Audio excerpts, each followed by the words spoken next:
We have Dr. Eddie Connor, who's here, and he is a best-selling author, international speaker, college professor, radio, TV correspondent, and conference host of Vision Summit. This brother does a lot. And as founder of a relationship academy, the DrEddieAcademy.com, he facilitates master classes on how to build healthy relationships via love, leadership, and you're leveraging your your purpose. Dr. Connor is a survivor of stage 4 cancer and empowers people to overcome their obstacles. He also serves as the president of the National Entrepreneurs Association of Michigan. This bold, valiant man is here with us today. How you doing, Dr. Connor? Wonderful, wonderful. Thank you for that raving introduction. Hey. Glad to be able to share with you on the show. The truth, man. The truth speaks for itself, and the truth speaks loudly with regards to you and who you are and what you do. So if some people are not familiar with your personal story, I know I just mentioned a little bit. If you would want to share a little bit more of your personal story with us before we get into this conversation. Yeah, absolutely. Thank you for the opportunity to be able to share and really speak truth to power and really engage in this courageous and critical conversation. I'm a son of the city of Detroit. My hometown is Motown, the 313, as we say, what up, though. And if we had the movie The Color Purple on the screen, I'd tell you, just like Sophia, all my life I had to fight. And so having to fight through turbulent trials and tribulations, 2021 marks 21 years of me being cancer free. And so to overcome those obstacles of finding the can in cancer, faith in God, and really now being a contributor to my community, being able to give back. Once you learn and earn, then you must return back to your community, is what Dr. George Fraser said. So I try to do that in various facets, and glad to be able to contribute in any way possible. Well, I know I'm going to say a hand clap for your journey through cancer and beating it, because you're here with us, and we praise God for that. Now, yes, that's a blessing. You didn't have your father in your life, so what impact did that have on your upbringing, as you know, as we were talking a little bit? Yes, during that time of me grappling, going through cancer, it was very, very difficult, very, very tough for sure. My parents were going through a divorce at that time. And so oftentimes when sometimes parents divorce, they divorce themselves from their children too. And I think it was a lot of stress that I was dealing with, mentally discombobulated, disassociated mentally from school. And I pretty much liked school. My favorite two classes in school were gym and lunch. Love to chase the girls in gym and then sit down and eat with them at lunch. And I was having chest pains, and I didn't really want to talk about it, because oftentimes for men, pain is weakness. Pain is seen as weakness leaving the body. Vulnerability and masculinity cannot coexist in the same space. Oftentimes that vulnerability is seen as femininity, and I didn't have anybody I felt like I could talk to. The person who I looked like the most, who I wanted to be like the most, was disassociated from me the most. And when he was physically present, he was mentally, socially, and spiritually absent. And so being diagnosed with stage 4 cancer, non-Hodgkin's lymphoma, my own biological father never visited me one day in the hospital, but I'm grateful for a grandfather who stepped in and he prayed for me. Grateful for, of course, a praying mama. But sometimes, us as men, as boys becoming men, need that male role model and figure. And so it was a grandfather with surrogate mentors and father figures who helped me to become the man that I am today, and really find that can in cancer and overcome the obstacles. All right, grandfather. Yeah. Let's talk a little bit about Granddad. So when you were growing up, what advice? What did he give you? What did he say? I remember my grandfather, God rest his soul. He actually started school at the age of 12. He was working in the fields with his mother in Texas. And so went through a whole lot of trials and tribulations, but he told me, he said, Eddie, you know what? You never have to tell anybody how good you are. If you're good at what you do, they'll tell you. And he taught me how to tie a tie. That's why this one is tied today, much less why I do the work in my program, Boys to Books, helping other brothers be tied to success, so to speak. And he really modeled the whole aspect. You don't have to be perfect to be present. And I think that really became the engine for me being able to turn struggles into strengths. And he didn't demonize my father. He just said, hey, you know, certain things happen in life that you may not necessarily understand and be able to explain. Uh, and some things we don't ever get over. We just have to manage it, maintain, and move forward. Come on now, Dr. Connor. Come on. Talking this morning. You are talking this morning. So you mentioned your program, Boys to Books. Let's talk a little bit about that. What does the program focus on?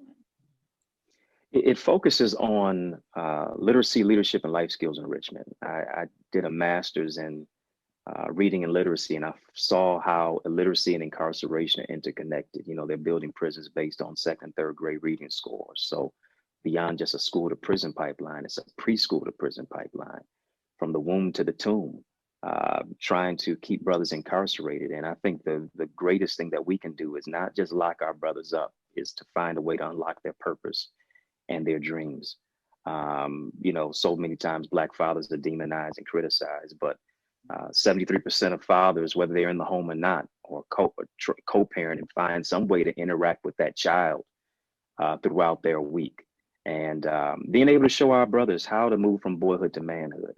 And sometimes I'm standing in proxy for a father who they've been disconnected from, who they have anger about.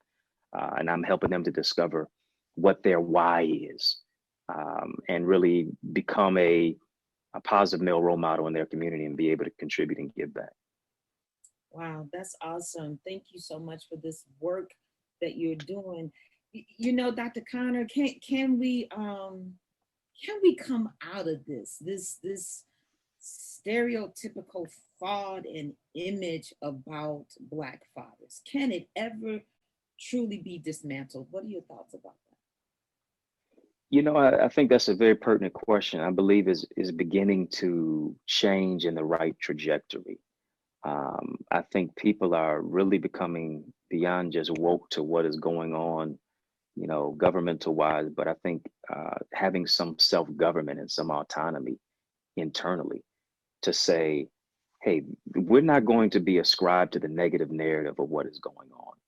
We need to come together. We need to collaborate. If we got a co-parent, we need to do that. And I think real men under coming to the rationale and the awakening that real child support goes beyond money. It's an investment of time. We're seeing, especially in my community and around a lot of brothers that I know, they're stepping up to the plate. Yeah, they may be divorced. Yeah, they may have some conflict with their baby mother, whatever the case may be, but they're not disassociated and divorced and disconnected from that child. And so I think we are coming around, and especially with mental health, especially with brothers actually talking a little bit more beyond just money, women, and sports. What is really going on internally? Hey, bro, let me rap with you. Hey, I'm feeling this particular way, and not seeing it as weakness, because oftentimes as men we have this S on our chest, and the S on our chest doesn't mean that we're Superman, successful or strong. Sometimes it means we're sad, suffering, and struggling in silence. But when we talk about it, when we unwrap that, we recognize, hey, we're more like T'Challa than Black Panther. We're more like Clark Kent than Superman.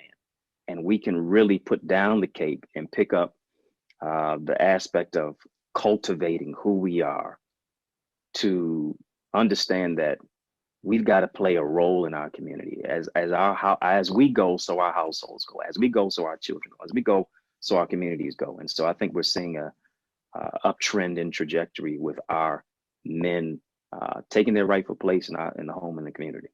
All right, and now you say the men taking the rightful place in the home and the community.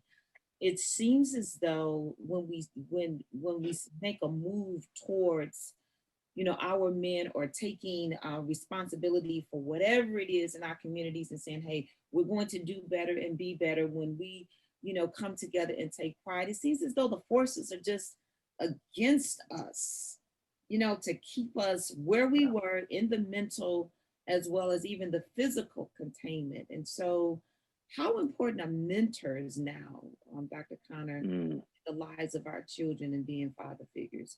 Now today, because a lot has happened, this pandemic then blew up, put racism Right. facing at the forefront. So what's happening with the mentorship? You're right. The forces that be always want to dismantle our unity and put fractions and fissures in there. You know, from Martin to Malcolm to Medgar to Mandela to this present moment, we are still facing that.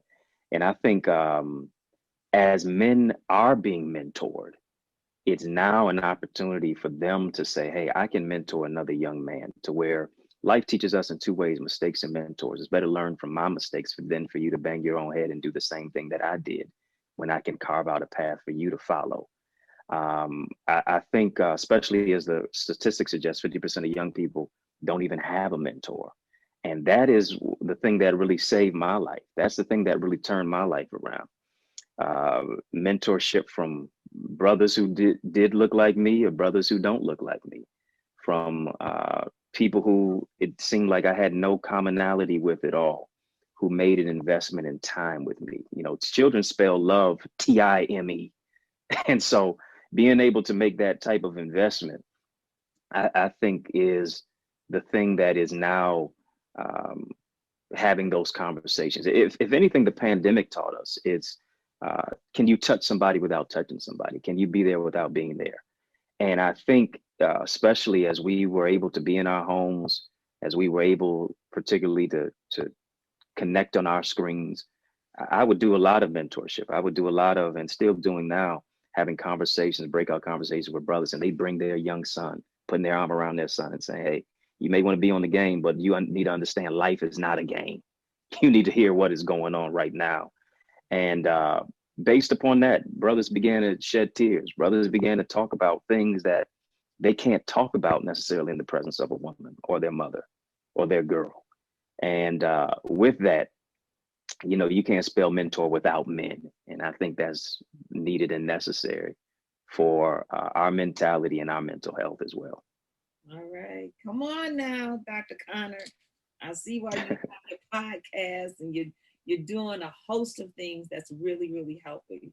And so you mentioned in this particular segment that, you know, mistakes, you can learn from your mistakes and they can propel you to a higher level. I'm paraphrasing. So Yeah. you care to share maybe a mistake that happened in your life, but it taught you the most about life? You know, I I had some preconceived notions and judgments. I remember when I went to this is my sophomore year, and this was literally the year that I was diagnosed with cancer. And I had just transferred from an all-black school that year. I wasn't doing the best. My favorite two classes in school were literally gym and lunch. My mom was saying, "Why am I paying for you to go to some private school around your brothers and your sisters, literally, and you just want to act a plum fool and be a class clown?" So I went to a nearby public school, and I remember when I walked into the school, I had culture shock. I mean, I saw people of all different types of races and persuasion. I said, I'm sure enough a pariah, not only in America's eyes now, but right down the classroom hallway. And had some preconceived notions about a lot of, white people in general. And I was able to make it through high school, make it through the homebound program, because I was so sick, I wasn't able to go to school. It was two white men who stepped up in my life: my math teacher, Mr. Cantor, Jewish man, and then also my homebound instructor, her husband, Mr. Wenham, another white man. Mr. Wenham took me to my first baseball game, and he said, he taught me the whole aspect of, you don't have to look like me to fight for me. Just get in the fight with me. And I think that really helped me to see people who didn't look like me in a different light, and understand that they don't necessarily see me as an enemy, or um, my skin complexion doesn't necessarily mean that everybody sees me negatively. Um, but it helped me to not just castigate people negatively, because of me being a historian that I am, and knowing my history and knowing slavery and all those things, discrimination, segregation. uh, to recognize that there's really some good people out there and who really want to help to see you fight. And those two gentlemen helped me to really overcome some obstacles. Mr. Cantor, for sure enough, helped me to graduate from high school and pass geometry because it wasn't looking too good. All right, Mr. Cantor, we give you some kudos because now we have Mr. Dr. Eddie Connor here with us today. And because of them stepping in, that helped you become who you are. You are the author of 12 best-selling books. Come on now. Yes, yes. 12, yes. not one, 12. So as LeBron James said, not one, not two, not three. No, no.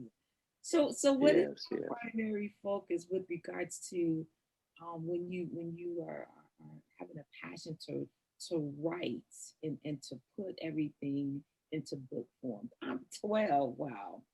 And you know, we're probably thinking, now I know he said, you know, he has this journey and been victorious over cancer for 21 years, and people are looking to say, Doc is young. I'm not gonna even ask your age, Doc. I'm not gonna do it. I'm not gonna do it. Well, And he you know, black don't crack, but brown won't let you down. it's all right. So let's talk about the focus. You know, when this happened, when you know, what's your focus right now? You know, I started off as a writer, not wanting to be a writer. My mom pushed me to write my first book. She said, "Hey, you know, your journey is not just for you. You got to share your testimony to help somebody else." And so I did what I didn't feel like doing, and it put me on a different path. Wrote my first book in college, literally with a dream and a dollar and a dream in my name in a dorm room. I called Finding the Can in Cancer. And as I was writing, I was healing. I had bitterness towards my father and the circumstance of what I had gone through. And I said, I'm only going to write one book. Mama, this is for you. Don't ever say I never did nothing for you in my life. This is for you. And of course, after you write one, everybody asks when the next one coming. And so I find myself at book number 12 and it's over my shoulder. But I'm holding it here called Relationship Rules. And it's based on my academy. I focus on how to win at love, leadership, and leveraging your purpose. And I think one of the main ingredients is what I talk about in relationship rules is oftentimes when you talk about relationships, it's always from a perspective of what women should do, but not how brothers should also man up. And I think it takes both of us to come together. You know, scripturally, we always hear about Proverbs chapter 31, you know, who can find a virtuous woman? But we don't talk about Proverbs chapter 20, verse 6, who can find a faithful man? Come on. And you know, I'm more English than math, but 20 comes before 31. So sisters want men to be faithful. Brothers want sisters to be virtuous. But the question is, who can find? And I think that's where we are in our world. So many people are wondering who can find. 25% of millennials are slated to only be married. 1 in 4 Black women, they say, are only going to get married. We're looking at so many different things in regards to relationships. And so I got 14 rules in the book, for those all at the end, because I got a whole lot to say before we get to that.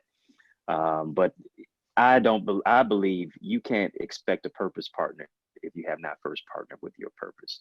And that's what I'm focused on, building healthy relationships, but also purposeful partnerships. Oh my goodness. We could talk to you all day long. We can podcast, radio, TV. My. I like that. I like that. Your book, what is it? Relationship Rules? Yes, Relationship Rules, available everywhere: Amazon, Barnes and Noble, iTunes, Audible, as well as dreddieacademy.com. And that's where people can also be a part of our academy, where we have real incredible conversations about relationships. And I'm doing a series right now called How to Communicate with a Man. Uh, this week I'm talking about how to speak Manglish, how to open up a man's mind and his mouth. So we touch on a lot of different things in there. Tune into that one. When is it? When will it take place? That's coming this Wednesday at 7 p.m. And people can go to dreddieacademy.com to sign up and be a part of it. Okay, I'm going and I'm signing up today because I want to hear that conversation. Man, Manglish. I like it. So, Dr. Connor, before we let you go, you have been such a joy to speak with this morning.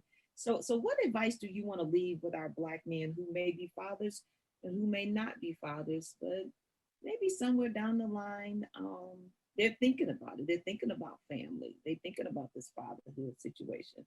What advice would you? Mhm.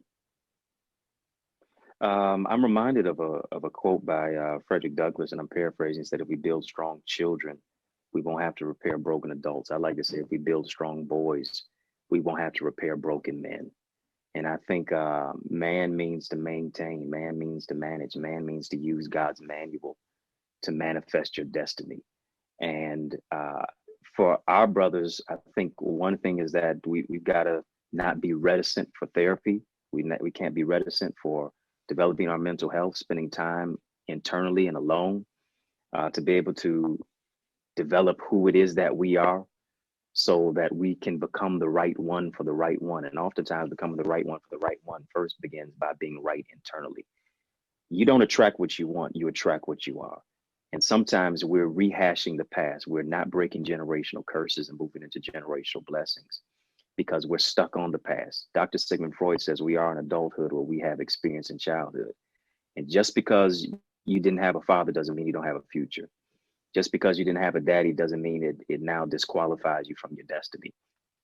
And I think when we do the healing internally, now we don't really bring conflict on the woman who was the crescendo of creation, but we're able to develop who we are so that we can create a positive future. Yeah, there may have been some mistakes that you made, but it doesn't disqualify you and minimize your manhood. And I think it is real fathers make deposits so their children can make withdrawals the rest of their life. And so as we develop it, we're going to see greater relationships and sustainability.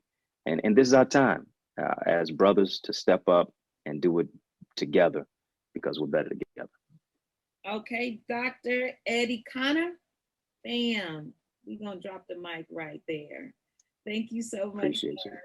for being with us this morning and just for lending Thank your you. voice as well as advice in this particular segment and realm with regards to fatherhood and relationships, because you gave us some of both. And so I'm sure that our audience, when they hear this, they're going to want to connect with you. So y'all go to dreddieacademy.com. He's talking about how to speak some manly language, how we as women can speak Manglish. I like that. I got that. And brothers got to be able to speak womanese as well. So it's it's a two-way street. Thank you, Dr. Connor. We're going to yes. be back with us. We're coming out of this pandemic and a lot is happening, a lot has and is, especially with mental health. So we'll definitely come back with you later on to talk about some of that. What we see, what we're seeing as people just bust out of these caves. It's not as, glam or exciting for some as it is for others. We'll bring you back and talk about that a little bit later down the line. I'd love it. I appreciate it. All right, Dr. Connor. Thank you so much. Hey, sir. All right, you too. All right. Listen, everyone, that was Dr. Eddie Connor. He is a best-selling author, international speaker, college professor, radio and TV correspondent, and yes, conference host of Vision Summit. Check him out at dreddieacademy.com.